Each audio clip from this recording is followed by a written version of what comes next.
자, 우리는 마가복음을 계속 살펴보는데요.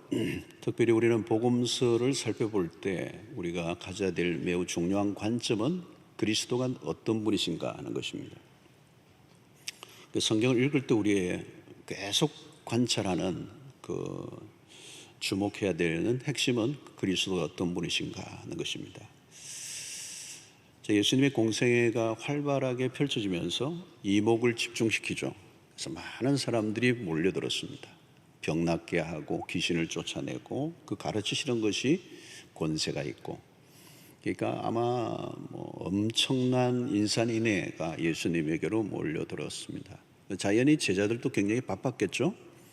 그래서 오늘 이 본문 앞부분에 보면 식사할 겨를도 없었다 그랬습니다. 얼마나 일이 폭주했는지를 보여주죠. 그런데 예수님이 제자들에게 잠깐 쉬도록 말씀을 하시고 제자들이 휴식하도록 이렇게 말씀하시는 대목이 앞부분에 나옵니다. 예수님이 역시 이제 사역을 하시지만 또 쉼과 균형을 잘 가지신 분이시다는 걸 보여주고 있고요. 오늘 이 본문에서 앞부분에 나오는 예수 그리스도는 안식을 주시는, 안식을 원하시는 주님이십니다. 그래서 겉으로 드러난 삶과 또 숨겨진 삶, 노출과 숨겨짐, 이것을 잘 균형 잡힌 사역을 예수님이 하셨다는 것을 보여주고 또 안식을 귀중하게 여기신다 하는 것을 말씀하고 있습니다. 자, 그 안식 안에 오늘 이 오병이어 사건이 이제 들어 있습니다. 오늘 이제 우리가 다루는 핵심적인 내용은 오병이어 사건인데요. 이 오병이어는 사복음서에 다 기록이 되어 있습니다. 마태, 마가, 누가, 요한복음. 사복음서에 다 기록된 사건이 그렇게 많지 않습니다. 그런데 오늘 오병이어는 너무 유명한 사복음서에 기록이 되어 있습니다. 34절을 한번 볼까요? 예수께서 나오사 큰 무리를 보시고 그 목자 없는 양 같음으로 인하여 불쌍히 여기사 이에 여러 가지로 가르치시더라. 여러분, 여기에서 우리가 좀 봐야 될 대목이 뭐냐면 예수께서 큰 무리를 보시고 그 목자 없는 양 같음으로 인하여 불쌍히 여기사라는 대목입니다. 여기 우리가 주목해야 될 단어가 불쌍히 여기사라는 것입니다. 자, 이것은 무리를 바라보시는 예수님의 마음입니다. 마음. 왜 불쌍히 여기셨는가? 목자 없는 양 같음으로.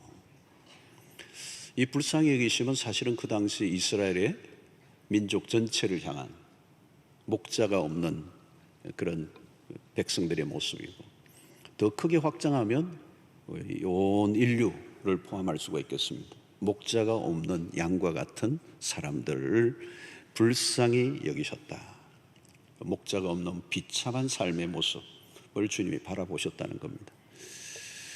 자, 오늘 여기서 불쌍히 여기다라는 이 말을 우리는 많이 다른 표현으로 쓰기도 하는데요. 긍휼이라는 단어입니다. 긍휼. 영어로는 compassion이죠. compassion. com과 passion. 이게 이제 라틴어에서 온 단어입니다. 영어가. 이 본래의 뜻은 뭔가 하면 함께 고통받다는 뜻입니다. 함께 고통을 받다. 불쌍히 여긴다. 긍휼히 여긴다. 이 표현은 함께 고통을 받는다. 그러니까 가벼운 동정심을 의미하지 않습니다. 그러니까 고통하는 곳에 깊이 들어가 그 사람의 고통 안으로 들어가서 그분과 함께 고통을 당한다. 이제 이런 의미가 불쌍히 여기다는 말의 뜻이 있습니다. 그러니까 이 단어는, 긍휼이라는 단어는 가벼운 단어가 아닙니다. 우리가 어떤 사람을 긍휼히 여긴다라고 할 때 이거는 굉장히 시리어스한 거예요. 굉장히 깊이 있는 얘기입니다. 대개는 우리는 긍휼히 여기는 것을 원치 않습니다. 그러니까 어떤 힘들고 고통하는 사람을 보면 우리 외면하고 싶어 해요. 왜냐하면 그 안으로, 고통 안으로 들어가는 것은 굉장히 심각한, 나에게도 어려움을 줄 수 있기 때문에. 길거리에 노숙자에게 동전을 던져주는 것은 누구나 할 수가 있습니다. 그러나 긍휼히 여긴다는 말은 다른 뜻입니다. 그분의 고통 안으로 들어간다는 얘기입니다. 이제 우리가 형제도 마찬가지예요. 형제가 굉장히 힘들 때 형제에게 얼마를 도움을 줄 수 있는데 긍휼히 여긴다는 말은 다른 표현입니다. 그 형제의 고통 안으로 내가 들어갈 수 있는가? 쉽지가 않죠, 여러분. 예수님의 사역의 중심에가 뭐가 있느냐면 이 긍휼이 있습니다. 그래서 우리는 하나님을 가리켜서 긍휼의 하나님, 또 긍휼의 풍성하신 하나님, 이런 표현을 많이 쓰죠. 그러니까 하나님의 성품의 중심에 긍휼이 있습니다. 하나님의 세상에 당신의 아들을 보내신 이유 안에도 하나님의 성품이 있습니다. 긍휼히 여기심, 불쌍히 여기심. 그러니까 인카네이션이라는 예수 그리스도의 이 땅에 오셨다는 그 사실이 뭘까요? 고통의 한가운데로 들어오신 겁니다. 컴패션입니다, 이게. 여러분, 아직도 세상이 심판받지 않고 돌아가는 것은 하나님의 긍휼하심 때문입니다. 하나님의 긍휼이 없었다면 우리도 오늘 존재하지 않습니다. 그래서 우리가 구원받았다는 것, 또 우리가 여기 살고 있다는 것, 다 하나님이 우리를 불쌍히 여겨주셨기 때문이다. 그럼 우리가 하나님으로부터 배워야 될 매우 중요한 것 가운데 하나가 긍휼이라는 단어입니다. 긍휼. 하나님의 은혜라고 얘기할 때 그 은혜의 한가운데 긍휼이 있습니다. 자, 오늘 이 오병이어 사건은 하나의 상징성을 가진 매우 중요한 사건입니다. 자, 이 사건은 예수님이 무리들이 먹을 것이 없기 때문에 먹을 것을 배불리 주었다라고 하는 이상의 의미가 있습니다. 오늘 41절을 여러분 보십시오. 41절을 보는 동안에 동사를 잘 주목하십시오. 예수께서 떡 5개와 물고기 2마리를 가지사가 아니고 가지사. 영어로 take예요, take, 그죠? 그 다음에 하늘을 우러러 축사하시고 bless. 떡을 떼어 동사죠. break, 떼어. 그 다음에 제자들에게 주어 give. 사람들에게 나누어 주게 하시고 또 물고기 2마리도 모든 사람에게 나누어 주셨다. 여기 가지사 축사하시고 떼어 주시다라고 하는 단어들. 근데 흥미로운 것은 이 동사들이 주님의 마지막 만찬에서도 동일하게 사용하신 동사예요. 무엇을 얘기하는 걸까요, 여러분? 이 떡을 떠는 행위와 그리스도의 십자가의 죽으심은 같은 의미, 상징을 말하는 거예요. 그러니까 떡을 떼는 사건은 상징적인데 떼는 사건이 그리스도의 육체의 찢어주심, 십자가를 의미하는 것입니다. 여러분, 우리가 성찬식을 할 때마다 시각적인 겁니다. 왜 여러분 성찬식 할 때 떡을 두고, 요즘은 그냥 하는데 우리가 좀 사람이 좀 적을 때는요, 큰 빵덩어리 하나를 툭 떼면서 해야 그게 실제적인 거예요. 우리는 조그만하게 만들으니까 실감이 안 나는, 사실은 떼는 작업이 있어야 돼요. 예수님이 그렇게 하셨거든요. 큰 빵덩어리를 떼사. 이게 왜냐하면 예수님의 육체를 찢으시는 사건을 시각화하는 것입니다. 그래서 예수님이 마지막 때에 떡을 떼시며 만찬 때도 받아 먹으라, 이게 뭐라고요? 내 몸이니라 그랬어요. 그러니까 주님은 당신의 몸을 나누어 주고 있는 것이죠. 이것은 이스라엘 백성들이 광야에서 만나를 먹는 사건과도 연결이 되는 겁니다. 하나님이 매일 만나를 하늘로부터 내려주셨습니다. 그러나 이스라엘은 그 만나의 의미를 몰랐어요. 이것을 요한이 좀 더 구체적으로 가르쳐주고 있습니다. 요한복음 6장 49절을 보면 너희 조상들은 광야에서 만나를 먹었어도 죽었거니와 그랬어요. 매일 하나님이 만나를 내려주셨는데도 그들은 죽었다는 의미가 뭘까요? 자, 오병이어의 기적만 보고 한 끼 해결한 것으로 만족하고 끝난다면 이것은 예수의 기적을 놓친 것입니다. 요한이 얘기한 글에서 귀를 기울여야 되는데 요한복음 6장 50절로 51절입니다. 이는 하늘로서 내려오는 떡이니 사람으로 하여금 먹고 죽지 아니하게 하는 것이니라. 나는 하늘에서 내려온 살아있는 떡이니 이 떡을 먹으면 영생하리라.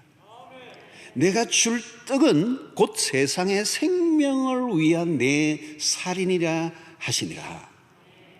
35절에 한 번 더 보십시오. 예수께서 이르시되 나는 생명의 떡이니 내게 오는 자는 결코 줄이지 아니할 터이요 나를 믿는 자는 영원히 목마르지 아니하리라. 여러분, 떡이, 진짜 떡은 뭐냐? 그리스도 당신이라는 거예요. 다 배불리 먹고 남는 역사는 그저 주어진 것이 아니라 그리스도가 당신 자신을 바치심으로 주어진 은혜다라는 겁니다. 여러분, 이 오병이의 사건을 통하여 어떤 일이 지금 오늘 본문에 일어나는가? 42절 보십시오. 오늘 설교 제목이고 42절 한 절이 이렇게 짧습니다. 성경 암송하기 굉장히 좋은 구절이에요.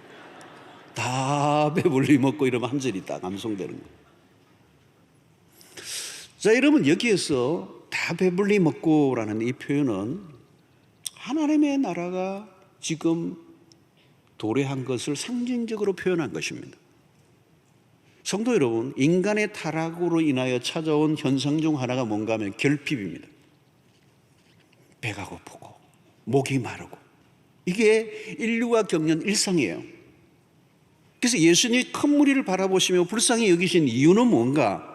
육신적 필요 때문이 아니에요. 근원적인 목마름이에요.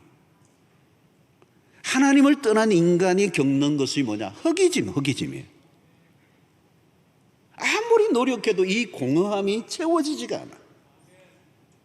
일평생 결핍을 해결하려고 몸부림을 치는 게 인생이에요. 돈을 아무리 벌어도 결핍을 느껴. 여러분, 우리가 그리스도를 알기 전에 삶이 그랬습니다. 부족과 결핍에 시달렸어요. 안 채워지는 거예요. 이스라엘 백성들이 왜 광야에서 원망과 불평으로 일삼았는가? 불만족이 일상이었어요. 돌아서면 배가 고파요. 이것은 빵의 문제가 아니고 욕망의 문제예요. 아무리 채워도 부족한 거예요. 그래서 여러분, 하나님을 떠난 인간의 비참한 상태의 특징이 뭔가? 부족함, 불만족, 결핍. 여러분, 누가복음 15장의 탕자가 집을 떠난 순간부터 그는 결핍이 시작된 거예요. 날 무엇을 해도 아슬아슬한 겁니다. 왜 그래요, 여러분? 하나님을 떠난 인간은 원천적인 공급이 끊긴 겁니다. 하나님의 공급이 끊겨버렸기 때문에 스스로 공급을 책임져야 합니다. 당연히 결핍에 시달릴 수밖에 없어요. 그런데 오늘 여기 표현 42절에 다 배불리 먹고 하나님의 나라의 잔치가 벌어지는 것을 보여줍니다. 하나님의 나라는 모든 것이 충만하고 부족함이 없다라고 하는 걸 가르쳐주는 거예요. 그래서 43절 보십시오. 남은 떡 조각과 물고기를 12바구니에 차게 거두었으며 44절 떡을 먹은 남자는 5,000명이었더라. 자, 오늘 여기에 남은 떡 조각과 물고기를 거두어들이게 하셨어요. 왜 거두게 하셨을까? 다 먹었는데 충만하게. 일종의 피날레예요. 배불리 먹고 끝나는 것이 아니라 거두어 드리면서 제자들이 한 번 더 확인하면서 흥분하는 거예요. 주님이 베푸신 풍성함을 다시 한번 실감나게 하는 거예요. 5,000명이 먹고도 남는 역사를 온몸에 각인시켜 주는 것이죠. 제자들에게 매우 중요한 레슨입니다. 그리스도가 이 세상에 오신 목적을 상기시키는 거죠. 목자 없는 양 같은 백성들을 향한 주님의 긍휼이 유감없이 드러난 사건을 제자들이 알게 한 것입니다. 자, 성도 여러분, 세상을 보면서 주님이 가지셨던 이 긍휼의 마음이 있는가 하는 거예요. 최근에 말기암 환자들을 지켜본, 그러니까 이 종양 전문 의사로서 말기에 매일 이제 최종적으로 며칠 안 남은 환자들을 돌보는 그 의사분이 있어요. 그분이 이제 그 숱한 말기암 환자들이 죽음 직전에 죽는 과정에서 일어난 얘기들을 책으로 지었어요. 어떤 분은 이런 분이 있는 거예요. 말기암으로 죽기 직전에 병상에 누워 있는데 병문안 온 동생에게 내 돈 2억 내놔. 그 지금은 다 꼽아놨어요. 지금 다 꼽아놔가지고 지금 막 힘도 없어. 근데 막 최후의 힘을 다하여 2억 내놔 그랬어. 소리를 질렀어. 그리고 그분이 이틀 후에 돌아가셨어요. 이틀 후의 모습이, 이틀 전의 모습이요. 지금 내일 모레 돌아가실 분이 마지막까지도 2억을, 여러분 참 비참한 모습 아닐까요, 여러분? 하나님으로부터 공급이 끊기는 순간 인간은 결핍 의식에 시달리는, 죽을 때까지 움켜쥐는 것. 여러분 가장 불행한 것은 뭔가 하면 인간답게 살아가지 못하는 것. 저주 안에 사는 인간은 불행이 겹겹에 둘러싸여져 있다. 겉으로 보면 여러분 멀쩡해 보입니다. 그러나 한꺼풀만 벗겨보면 불쌍한 영혼들이 얼마나 많은지. 여러분 인간은요 참으로 허망하게 살다가 갑니다. 돈은 많고 세상적으로 다 갖추고 있는데 불쌍한 영혼들이 얼마나 많은지. 여러분 그래서 결국은 죄의 종으로 사는 거예요. 썩어질 것의 종로로 타는, 로마서의 표현대로라면, 8장의 표현대로라면 썩어질 것들의 종로로 타는, 내 안에 욕망을 다룰 능력이 전혀 없으니 결국은 염려와 걱정 속에 살다가 가는 것입니다. 왜 하나님이 광야에서 이스라엘 백성들에게 만나를 쌓아두지 못하게 하셨는가? 매일 주시겠다고, 쌓아두지 말라고. 그런데도 그들은 염려하고 쌓아요, 쌓아. 막 눈에 보이는 데를 걸러가 쌓아놓는 거예요. 내일 또 주신다는데. 하나님에 대한 불신앙 때문에 매일 소나기같이 만나를 내려주셔도 그들은 결핍의 문제가 해결되지 않는 거예요. 하나님이 없는 인생이 그냥 불쌍한 영혼이래. 매일 걱정하고 아무리 많아도 만족하지 못하고 연명해 살아가는 인생들, 자기의 욕심을 채우려고 수단과 방법을 가리지 않고 발악을 하며 살아가는 사람들, 얼마 되지 않은 돈 때문에 형제지간에도 원수가 되어 살아가는 사람들. 여러분 돈은 가지고 있는데 평안이 없고 날마다 전쟁터같이 살아가는 사람들. 자세히 보면 인간의 상태는 참으로 비참해요. 지금 세상에 왜 이렇게 망가졌는가? 여러분 앞으로도 여러분 더 망가지지 않을 이유가 없는 세상을 우리가 살고 있습니다. 그러므로 신자가 제대로 세상을 바라보면 불쌍히 여기는 마음이 일어나야 돼요. 우리가 세상에 줄 것이 있어요. 세상에 우리에게 줄 게 아무것도 없어요. 우리가 세상에 줄 것은 바로 예수 그리스도입니다. 처음 예수를 믿게 되었을 때 기쁨을 여러분들 기억해 보십니까? 여러분 처음 예수를 믿고 내가 그 예수로 환희에 빠져 있을 때 세상의 모든 것을 다 가진 것 같은 그 기쁨, 그냥 모든 게 나를 얽매고 있던 게 다 풀려지는 그 자유함, 그냥 감사가 나오고요, 감사가 막 넘치는 거예요. 원망과 불평이 다 사라져. 예수 그리스도 한 분만으로 만족하네. 그 찬양을 막 100번 불러도 그냥 그게 아멘이 되고, 그 그리스도 안에서 주어지는 포만감, 다윗의 고백처럼 여호와는 나의 목자시니 내게 부족함이 없으리로다. 여러분 이게 오늘 42절에 다 배불리 먹고예요. 여러분 이 세상에는 충만이라는 게 없습니다. 부족함만 있을 뿐입니다. 어디를 가도 여러분 뭐가 부족해요? 몇 프로가? 충만이라는 말은 퍼펙트예요. 완성된 거예요. 거기에는 어떤 부족과 결핍도 없는 상태. 그러니까 그리스도가 충만하신 분이고 그 그리스도를 우리 안에 충만히 모실 때 우리에게 찾아오는 감정이 그거예요. 어떤 것도 우리를 부대끼게 할 수 있는 게 없는, 우리를 흔들어 놓지 못하게 하고 우리를 견고하게 만드는 충만을 경험한다는 거예요. 그러니까 복을 받는다는 정도가 아니라 복의 원천이신 하나님이 내 안에 거하신다라고 하는 표현입니다. 큰 무리들이 다 배불리 먹었다는 이 말은 이미 하나님의 나라가 시작되었음을 말씀합니다. 그리스도와 함께 살아가는 삶 자체가 만족을 주는 것이고 충만을 주는 것이고 안식을 주는 것이고 평안을 주시는 것이고 욕망에 쫓기고 결핍의 악순환에 허덕이는 삶을 청산하게 만드는 능력이 그리스도 안에서 주어진다는 거예요. 그래서 하박국서의 이 마지막 고백이 이런 겁니다. 하박국 3장 17절 18절의 마지막 부분이 너무 멋있잖아요. 노래로도 있지만, 비록 무화과 나무가 무성하지 못하며 포도나무에 열매가 없으며 감람나무에 소출이 없으며 밭에 없음이 없으며 없을지라도 나는 여호와로 말미암아 즐거워하며 나의 구원의 하나님으로 말미암아 기뻐하리로다. 이게 빌립보서 4장에서 바울이 내가 어떠한 형편에 처하든지 자족하기를 배웠느니, 구약이나 신약이나 하나님의 사람들은 동일하게 경험했던 하나님의 나라라고 하는 것입니다. 난 다른 것 없어도 예수만 있으면 돼. 난 예수가 있어. 그게 신자의 자신감이고 당당함이고 배부름이어야 한다는 거. 예수 곁에 붙어 있으면 충만함이 있다는 거죠. 그분이 복의 근원이시기 때문에 우리의 삶에서 예수님이 주변에 밀려나면 그때부터 바닥을 끓는 것입니다. 인간이라는 존재 자체가 결핍이기 때문에. 사랑하는 성도는, 우리를 배부르게 하는 것은 그리스도요 그리스도의 말씀입니다. 사람은 하나님의 말씀을 먹어야 삽니다. 우리의 영을 살리는 것은 말씀입니다.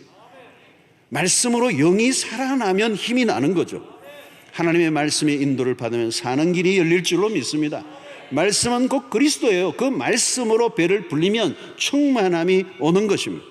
말씀은 우리를 하나님에게로 인도합니다. 그 하나님은 우리의 아버지가 되십니다. 다 배불리 먹는 삶은 하나님의 아버지 되심을 경험하는 삶이라는 거예요. 하나님이 우리의 아버지가 되신다는 거 끝난 거 아닙니까, 여러분? 광야에서 이스라엘 백성들은 거기까지 눈을 뜨지 못한 것입니다. 매일 내려주시는 만나를 끌어모으려고 애를 썼어요.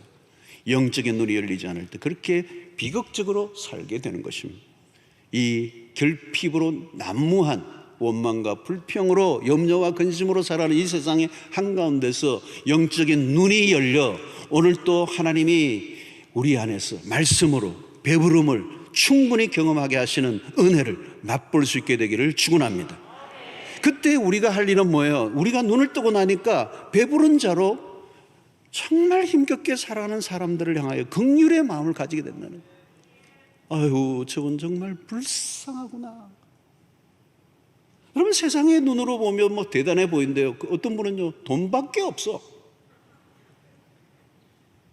돈밖에 없는 인생. 그 행복한 인생일까요, 여러분? 결코 성경은 그러지 않아요. 불쌍한 인생이에요. 돈밖에 없는 인생. 오늘 여러분, 날이 저물어가는 빈들과 같은 목자 없는 양 같은 모습으로 살아가는 세상, 그 세상의 고통을 바라보아야 하는 겁니다. 그래서 고통하는 세상 가운데 우리가 가지고 있는 이 비밀, 복음의 비밀을 알려줘요. 그래서 여러분, 전도한다는 게 그냥 전도가 아니고요, 그냥 불쌍히 여겨서 어떻게 하면 저 불쌍한 영혼을 이 복된 길로 인도할까? 내가 만난 이 예수로 충만한 이 삶을, 이 하나님의 나라를 어떻게 저분도 경험하게 할 건가? 이게 전도죠, 여러분. 성도 여러분, 긍휼의 마음이 있는 곳으로 다가가세요. 우리 어떤 주일학교 교사는 보니까 20년, 30년 본인이 최근에는 암에 걸렸는데도 막 교사 못 놓지를 않아요. 계속 아이들을 위하는데 그 뭐예요? 긍휼의 마음이 있는 거예요. 아이들을 보면. 사랑하는 성도 여러분, 컴패션, 긍휼, 하나님의 백성들이 그걸 주세요. 왜? 그것은 하나님이 가지고 계신 마음이에요. 그래서 우리를 곳곳에 부르세요. 컴패션은 그냥 동정하는 게 아니에요. 그 고통의 한가운데 들어가 그들과 함께하는, 그래서 그들에게 그리스도를 소개하고 내가 경험한 하나님을 그들도 경험하게 하는 삶을 사는 것이 가장 가치 있고 보람된 인생인 줄로 믿습니다. 나는 배부른 자인가? 그리고 결핍에 충만한 세상 가운데 이 충만함을 모두가 경험하게 하는 일에 우리의 삶이 귀하게 쓰여지게 되기를 주의 이름으로 축원합니다.